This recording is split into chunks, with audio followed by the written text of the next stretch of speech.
আসসালামু আলাইকুম বন্ধুরা, কেমন আছেন সবাই? আশা করছি সবাই অনেক ভালো আছেন বন্ধুরা। তো আমি অনেক ভালো আছি। চলে এলাম আজকে নতুন আরেকটি ভিডিও নিয়ে। তো আজকের ভিডিওতে আমি কি নিয়ে আলোচনা করবো আপনারা নিশ্চয়ই থাম্বনেল এবং টাইটেল দেখে অলরেডি বুঝে গিয়েছেন। হ্যাঁ বন্ধুরা, আজ আমি আলোচনা করতে যাচ্ছি যে মলি মাছের আপনারা ছেলে মেয়ে বা মেল ফিমেলটা কিভাবে চিনতে পারবেন।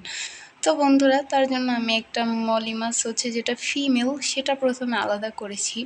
তো সেটা বোঝাচ্ছি।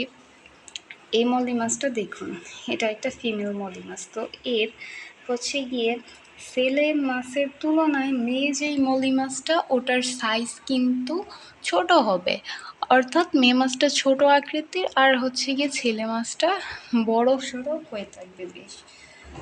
ছেলে মাছের উপরে পাখনা বড় হবে আর মেয়ে মাছটা একটু দেখাই, ওর বডির তুলনায় দেখুন, মানে উপরের পাখাটা কিন্তু অতটা বড় না, ওর মানে পেটের কারণে বোঝাই যাচ্ছে।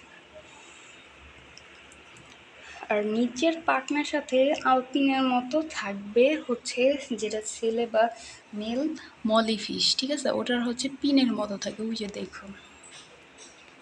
তো বন্ধুরা, যত ধরনের মলিমাস মেল আছে সেগুলোর হচ্ছে আলপিনের মতো থাকবে পাখনাগুলো, আর মেয়ে যেই মলিমাসগুলো আছে তাদের পাখনাগুলো থাকবে ফুলের পাপড়ির মতো ছড়ানো। আর মেয়ে মাছের গোলাকৃতির পাখনা থাকবে, অর্থাৎ পিঠ পাখনা এবং পেট পাখনার পার্থক্য দেখে ছেলে এবং মেয়ে চিনতে পারবেন আপনারা খুব সহজেই। তো ভিডিওটি কেমন লাগলো বন্ধুরা, লাইক কমেন্ট করে জানাবেন আর বন্ধুদের সাথে শেয়ার করবেন। নতুন হলে চ্যানেল সাবস্ক্রাইব করবেন, ফেসবুক থেকে দেখলে ফলো দিবেন। আল্লাহ হাফেজ।